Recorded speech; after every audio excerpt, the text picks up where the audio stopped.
todos os irmãos a abrirem comigo a palavra do Senhor no Evangelho de Marcos, capítulo 5.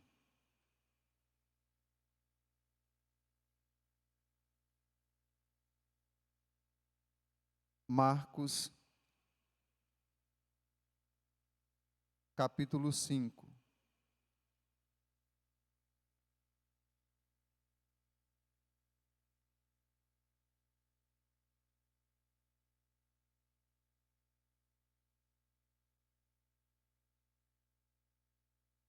Marcos, capítulo 5. Quem encontrou, diga amém.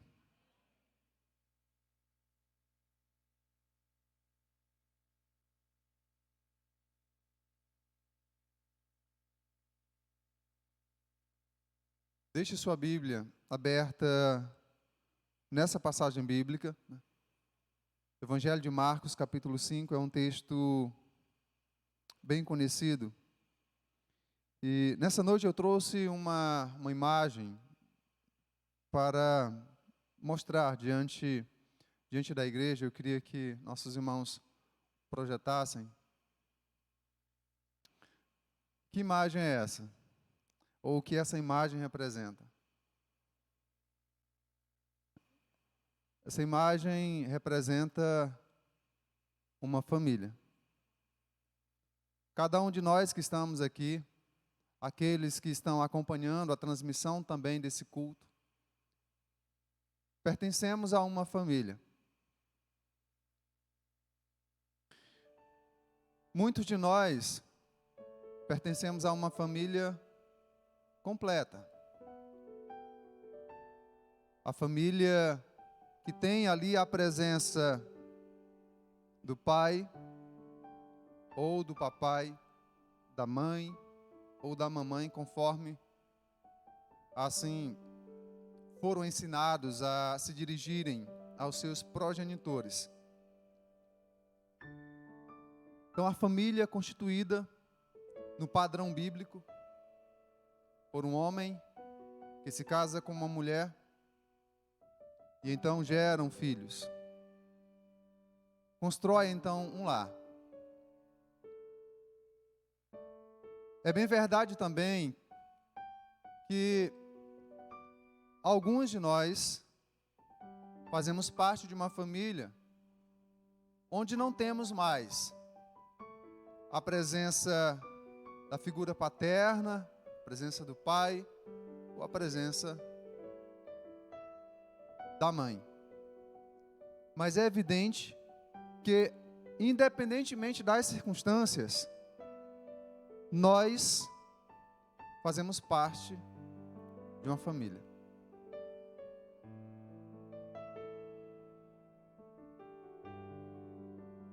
E eu quero perguntar a você: qual o valor de uma família?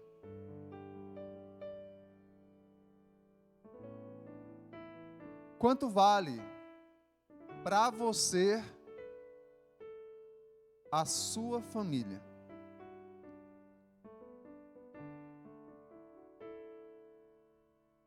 Essa família que certamente não é perfeita, que passa por dificuldades, por lutas, por provações, e que muitas vezes você sente vontade de sair, de ir embora. Quanto vale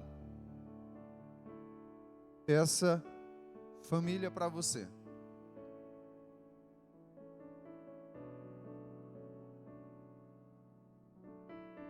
Nós temos dito ao longo desses anos que esta certamente tem sido a instituição mais atacada, seja em nossa nação ou em qualquer outra nação desse mundo.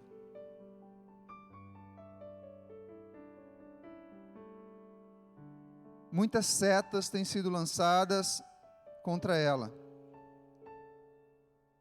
E infelizmente, muitas dessas setas e desses dardos inflamados têm atingido.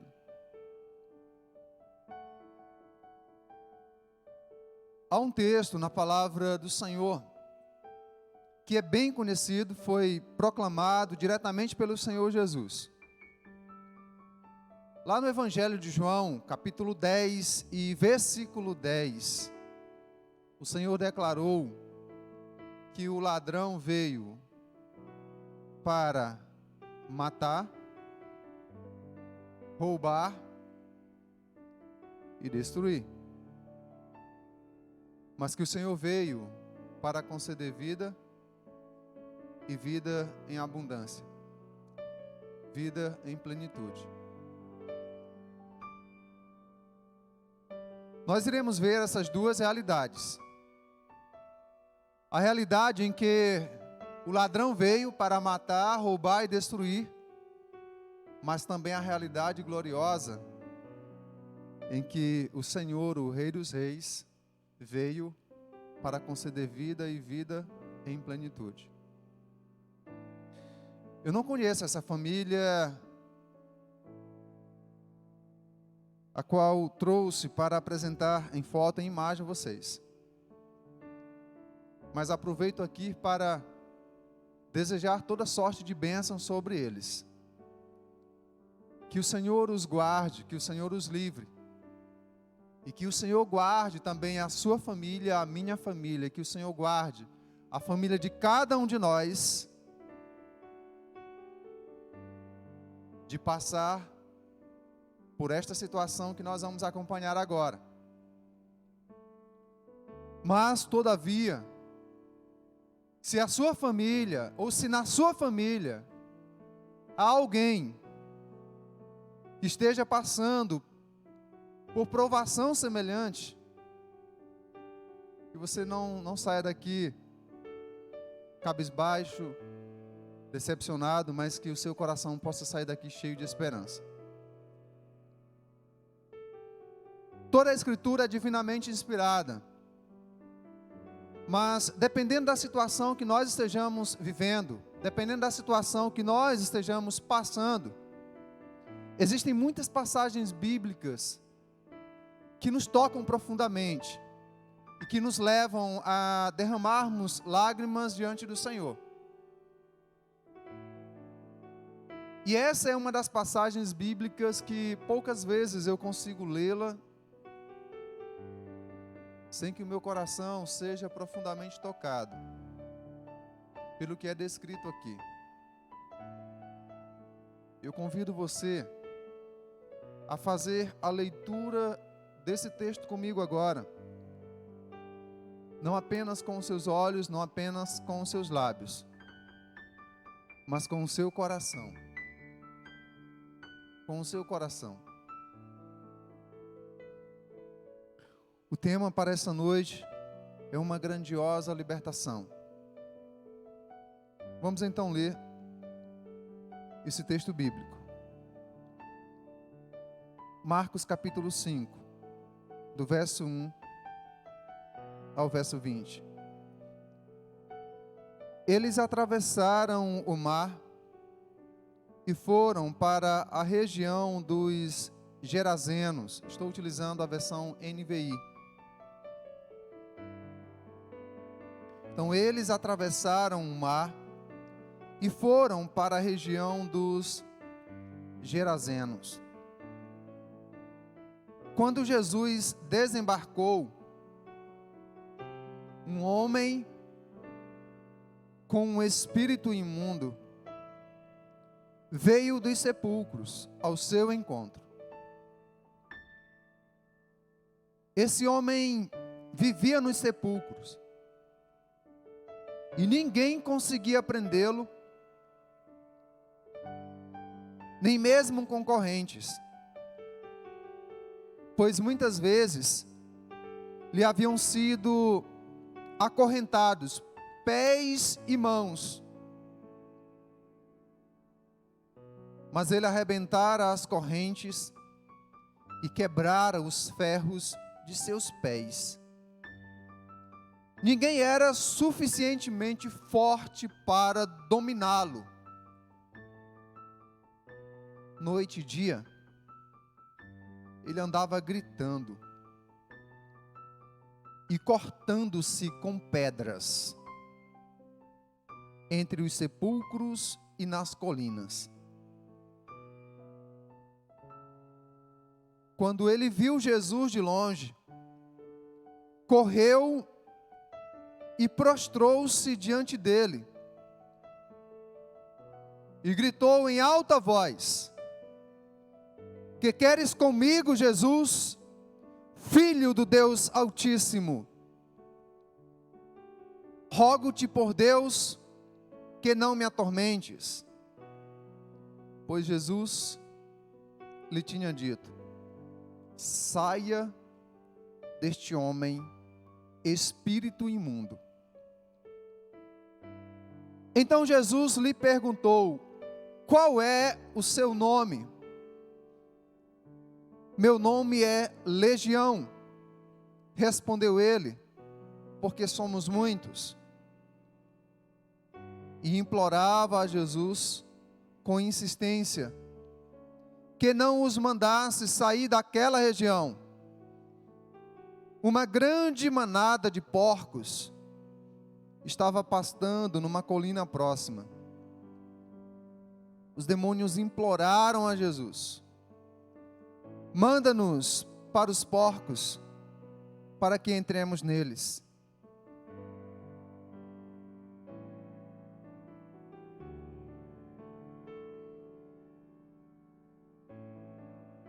Ele lhes deu permissão, e os espíritos imundos saíram e entraram nos porcos. A manada de cerca de 2.000 porcos atirou-se precipício abaixo, em direção ao mar, e nele se afogou. Os que cuidavam dos porcos fugiram e contaram esses fatos na cidade e nos campos, e o povo foi ver o que havia acontecido. Quando se aproximaram de Jesus, viram ali o homem que fora possesso da legião de demônios, assentado, vestido e em perfeito juízo. E ficaram com medo. Os que estavam presentes contaram ao povo o que acontecera ao endemoniado e falaram também sobre os porcos. Então, o povo começou a suplicar a Jesus que saísse do território deles. Quando Jesus estava entrando no barco, o homem que estivera endemoniado suplicava-lhe que o deixasse ir com ele. Jesus não o permitiu, mas disse: vamos ler juntos essa parte aí? Jesus não o permitiu, antes ordenou-lhe: vá e anuncie-lhes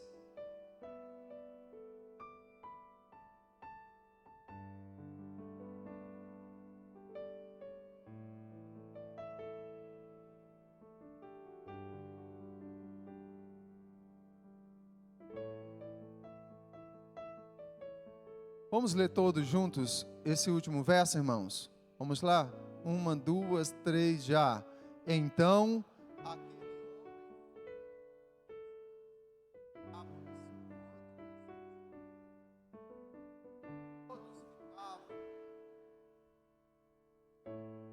meus amados irmãos,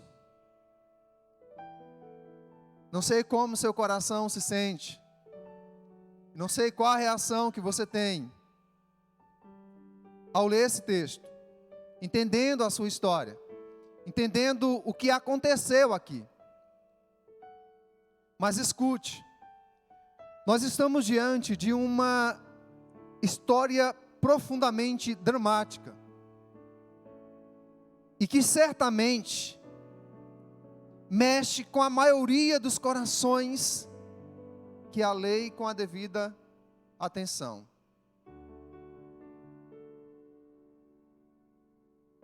É impossível não sermos tocados por meio do conteúdo desta história, especialmente quando pensamos em alguém de nossa família que ainda vive neste mundo como escravo de Satanás.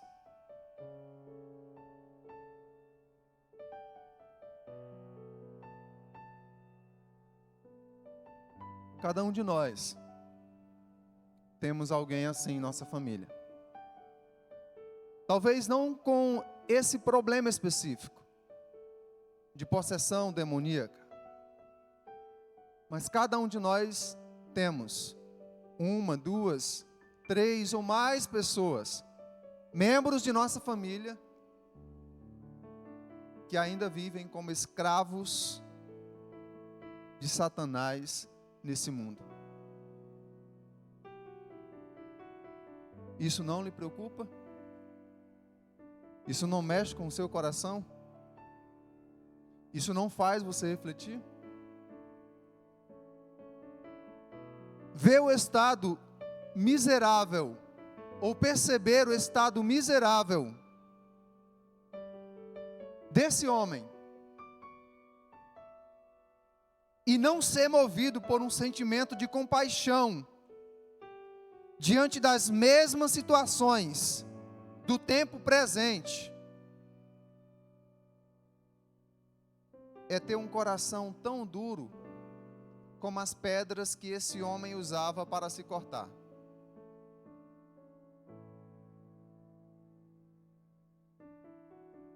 Quando eu leio esta passagem, lembro-me então da declaração do texto bíblico que nós já citamos, de João 10:10. O ladrão veio para matar, roubar e destruir. Mas há uma outra realidade maravilhosa. Se por um lado há o ladrão roubando, matando e destruindo, infinitamente superior a ele, nós temos o Rei dos Reis e Senhor dos Senhores, concedendo vida e vida em abundância.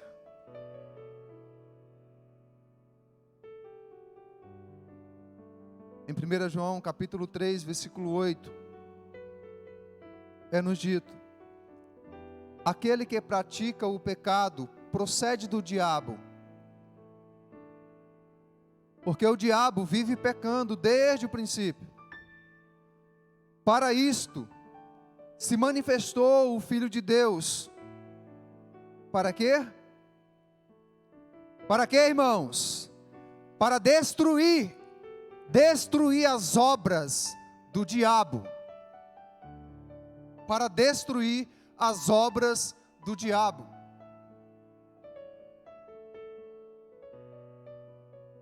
E é justamente esta vida abundante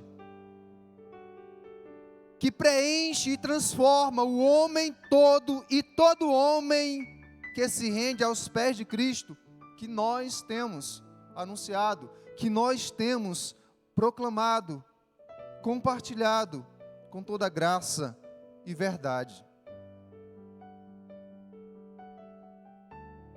E nesse texto bíblico escolhido, nós podemos ver mais uma vez e com muita clareza a descrição da completa ruína e miséria de uma vida sem Cristo e sem Deus neste mundo.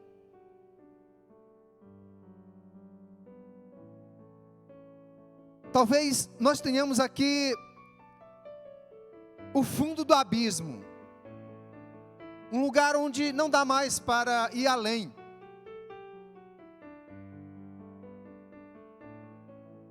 Mas também, nessa mesma passagem bíblica, podemos enxergar a manifestação maravilhosa da graça e da divina misericórdia que liberta e transforma até mesmo ao mais vil dos pecadores. Vamos relembrar aqui. Primeiro, a realidade desse homem sem Cristo. A realidade de uma vida distante de Deus, de uma vida sem aliança, sem compromisso com o Senhor, de uma vida separada de Cristo e, consequentemente, separada de Deus. Olhando para esse texto, como era a vida dele. Em primeiro lugar, do versículo 1 até o versículo de número 9, do versículo 1 até o versículo número 9, é nos descrito que esse homem estava possuído ou era escravo dos demônios.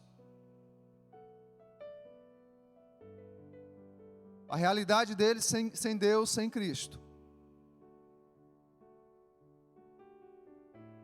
era escravo dos demônios.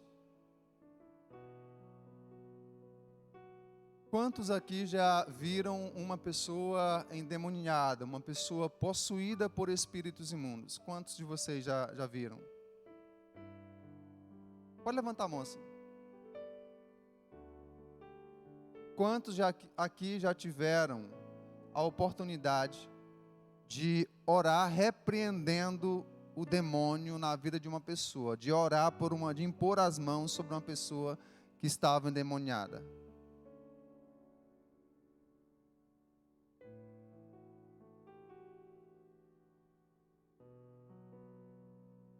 Meus irmãos, é uma das coisas mais terríveis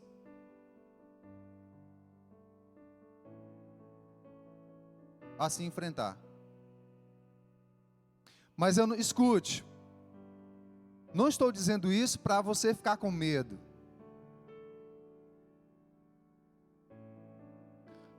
Porque a Bíblia diz que o perfeito amor lança fora todo medo. O apóstolo Paulo diz que nós não recebemos um espírito de covardia, mas de poder e de moderação.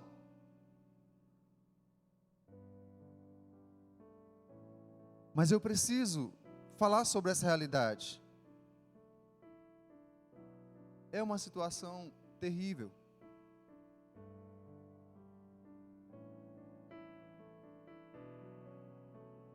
Em julho do ano passado, eu fui em um povoado, no qual fazia muito tempo que eu havia ido lá.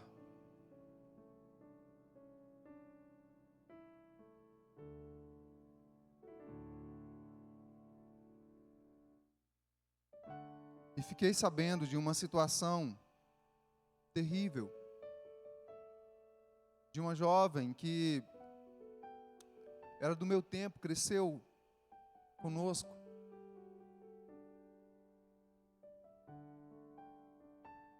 E que estava sendo atormentada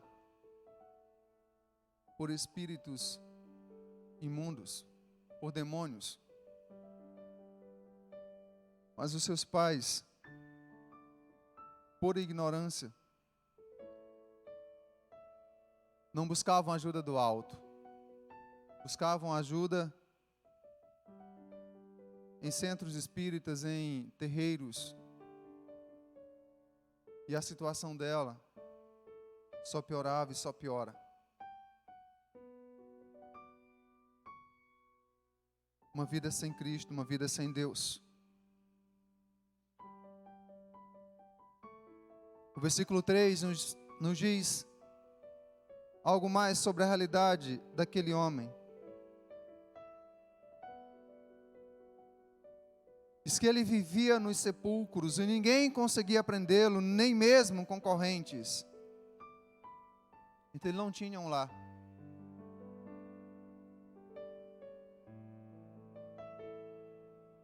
Ele havia perdido o seu lar, a sua família.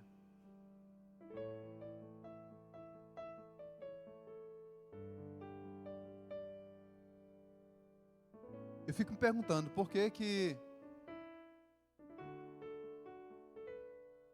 os demônios o levavam a viver entre os sepulcros. Por ser um lugar que simbolize ou represente a morte.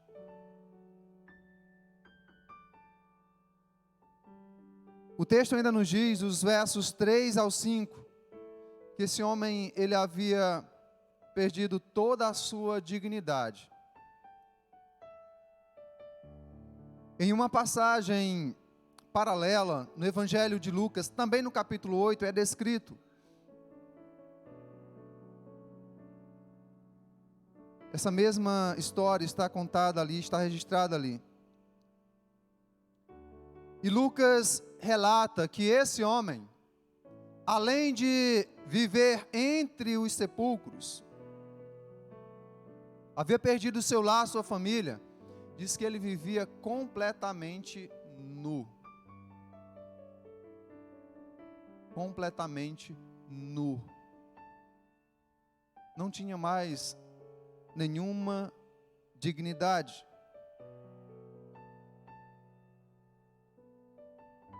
No versículo 5 nós lemos que noite e dia ele andava gritando e cortando-se com pedras entre os sepulcros e nas colinas.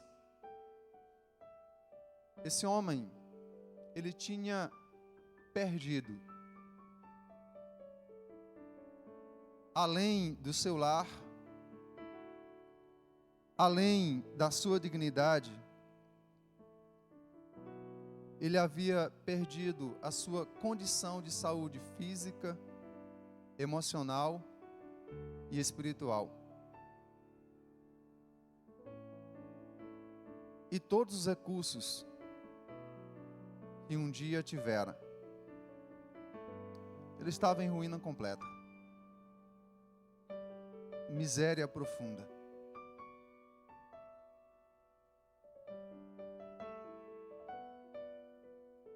Agora observemos, meus irmãos,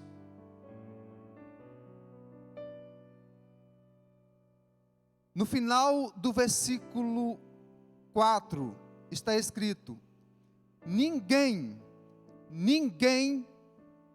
era suficientemente forte para dominá-lo. Preste atenção.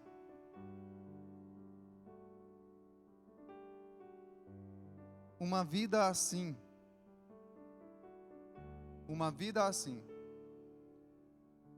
jamais poderá ser liberta, restaurada e transformada através dos nossos recursos, terapias ou fórmulas deste mundo.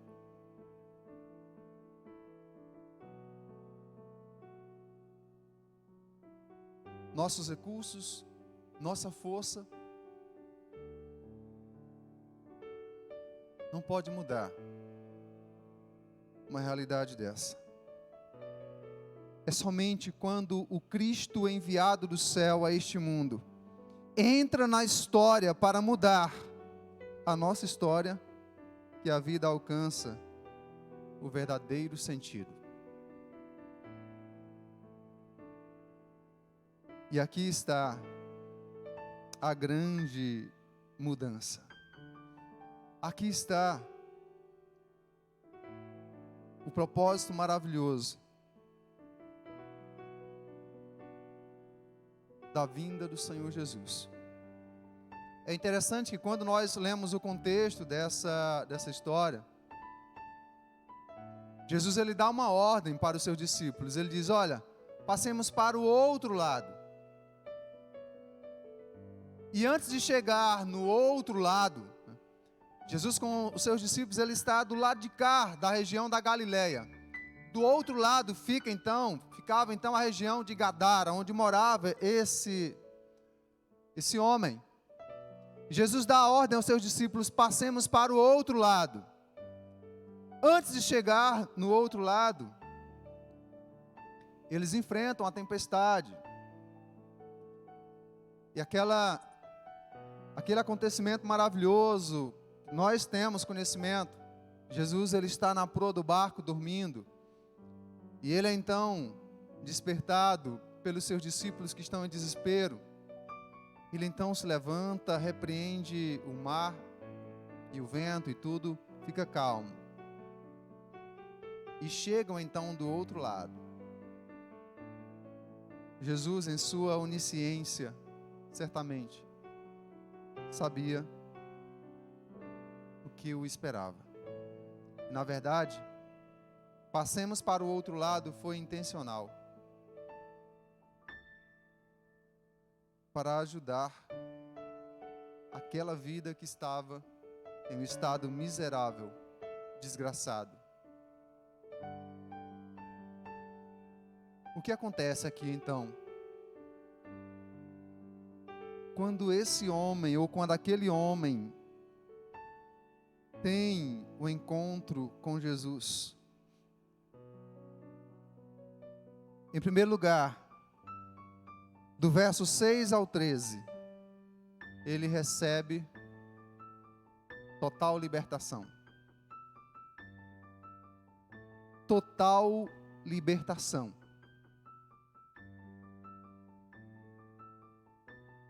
Ele estava possuído, ele era escravo, não apenas de um demônio, não apenas de um espírito das trevas. O texto bíblico nos revela que nele, habitando nele, havia uma legião. Segundo os registros, uma legião seria algo aí em torno de 6 mil soldados romanos.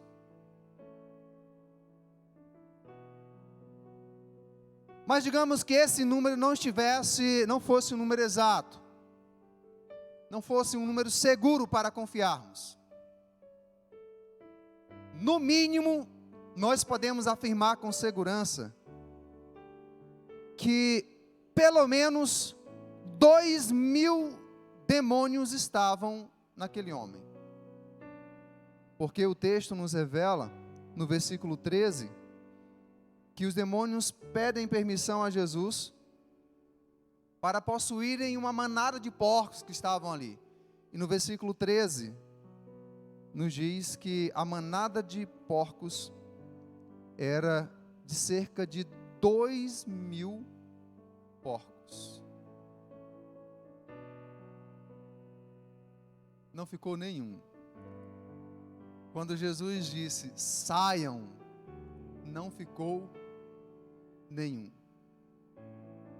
Em primeiro momento, esse homem recebe libertação total. A seguir, versículo 15. Quando se aproximaram de Jesus, viram ali o homem que fora, não é mais, que fora possesso da legião de demônios. E como era que esse homem estava agora? Vamos ler? Sentado, vestido,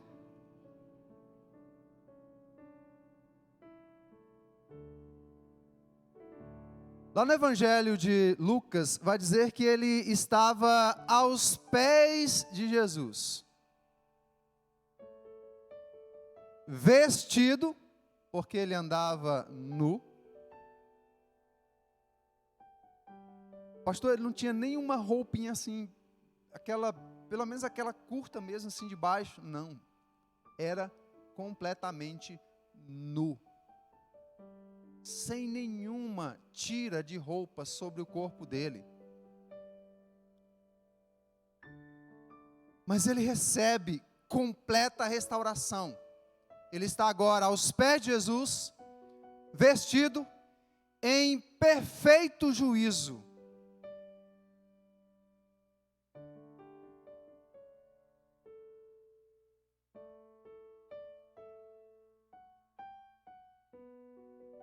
Lembram da pergunta que eu fiz? Quanto vale a sua família?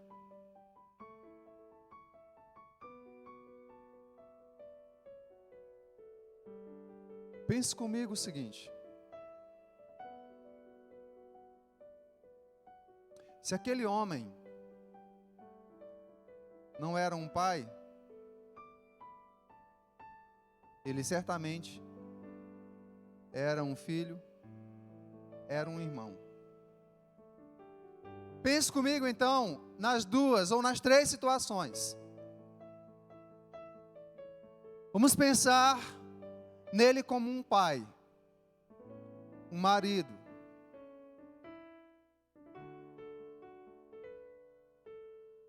Como estava, como viveu a esposa desse homem e os filhos dele durante esse tempo em que ele esteve possuído por demônios, nu, sem um lar, sem nenhuma dignidade. Mas se ele não era pai, não era marido, vamos pensar nele como um filho. Imaginemos como ficou o coração dos pais durante esse tempo. Vamos pensar nele como um irmão.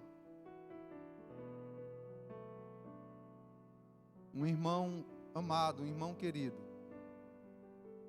Como viveu os seus irmãos durante esse tempo.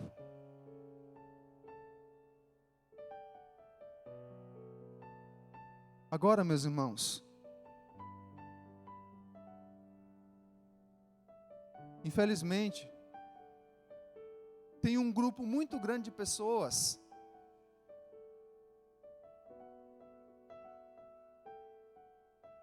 que elas preferem ficar com a manada de porcos a ver a restauração de uma pessoa, ainda que seja da sua própria família.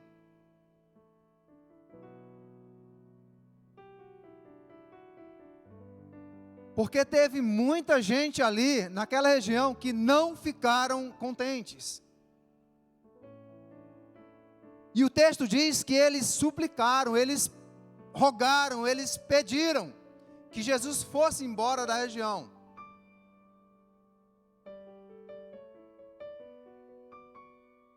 Mas o pedido deles, a súplica deles, foi por conta do prejuízo.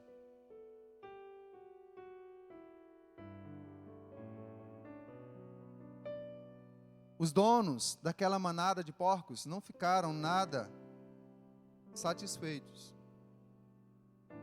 Alguns ficaram com medo, mas outros certamente ficaram com raiva, com fúria.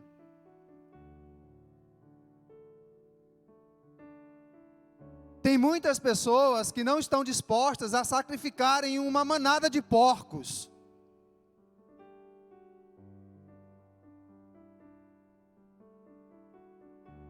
Elas escolhem sacrificarem a família.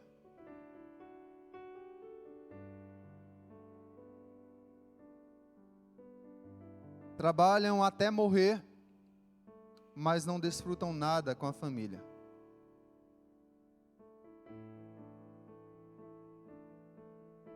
Fazem muita coisa e no final das contas terminam sem fazer nada como resultado.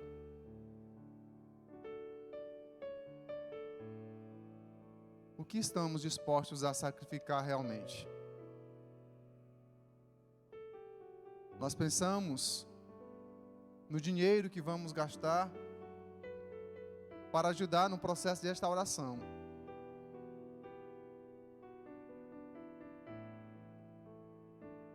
Nós pensamos no valor do bem que nós vamos ter que abrir mão, às vezes ter que vender mesmo. Não, mas eu não posso fazer isso. Não posso. Que Deus tenha misericórdia de nós e nos ajude. O que mais aquele homem recebeu após o seu encontro com Jesus? Olhe comigo o versículo 18. Estamos concluindo. Qual foi o desejo dele? Depois que ele foi totalmente liberto, depois que ele recebe a sua completa restauração, qual foi o seu desejo? Assim que Jesus entrou no barco, o homem que havia estado endemoniado suplicou-lhe que o deixasse ir com ele. Somente as pessoas salvas querem estar com Jesus. Somente as pessoas salvas querem estar com Jesus e servi-lo. Quem não foi salvo ainda não quer estar com Jesus e muito menos servi-lo. Então esse homem certamente recebeu. Ele recebeu abundante salvação. Aquela promessa lá do versículo de João 10:10, ele recebeu. Depois do seu encontro com o Senhor, ele recebeu abundante salvação.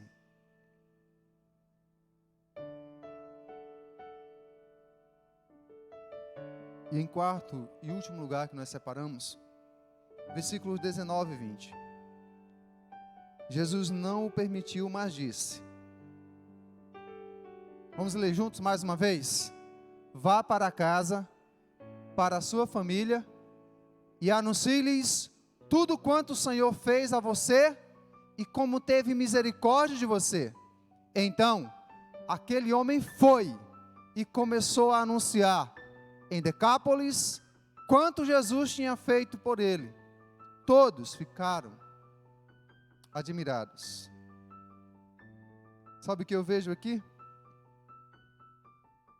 Aqui eu vejo plena transformação. Plena transformação. Somente uma pessoa que tenha sido plenamente transformada pelo poder do Evangelho vai ter condições e autoridade para testemunhar do Evangelho. Se esse homem ou se aquele homem não tivesse experimentado essa plena transformação, ele jamais teria aceito o desafio de ir até a sua família e testemunhar.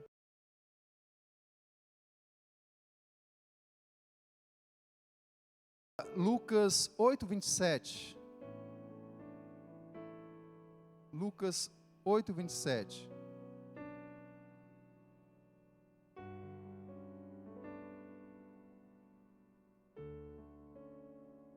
Coloca o último verso dessa passagem, Lucas 8.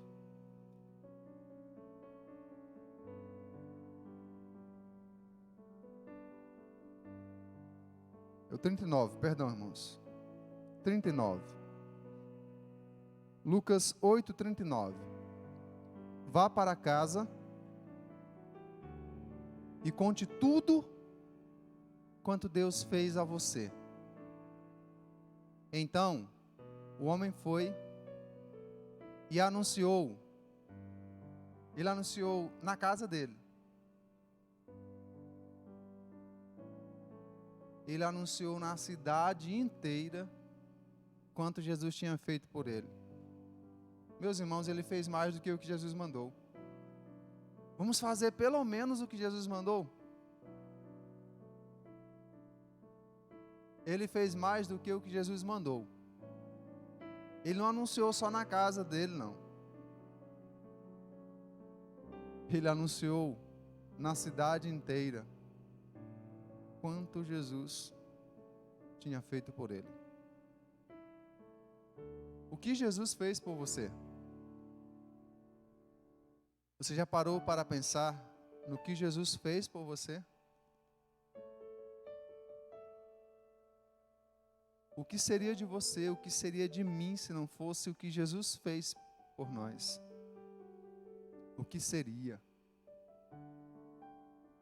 Ah, que o Senhor destrua o nosso coração ingrato, frio, e nos dê um coração cheio de gratidão, de amor, de disposição em servi-lo.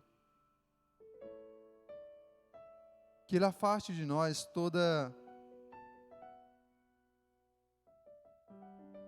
indiferença para com a sua obra grandiosa e gloriosa, realizada em nossas vidas.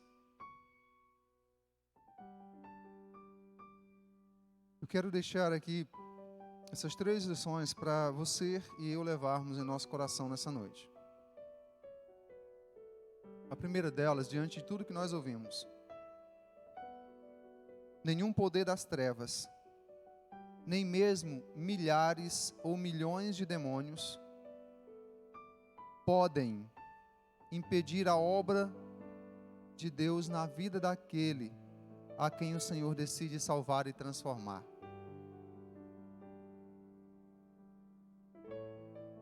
Uma segunda lição: invista tempo em oração, testemunho e todo o recurso que for necessário para que uma vida seja levada aos pés do Senhor Jesus. E a terceira lição: com base no que Jesus disse para aquele homem, vá para a sua casa e conte a eles tudo o que Deus fez por você. A terceira lição: lembre-se, o maior responsável por levar a mensagem de salvação aos seus familiares é você mesmo. Porque ninguém ama eles mais do que você. Outras pessoas podem somar, ajudar você nesse processo. Mas o principal responsável é você. É você.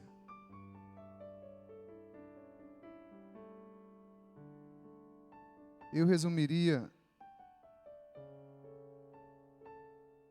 essa passagem bíblica em 3 palavras: libertação, restauração e transformação. Fique de pé em nome de Jesus e vamos orar.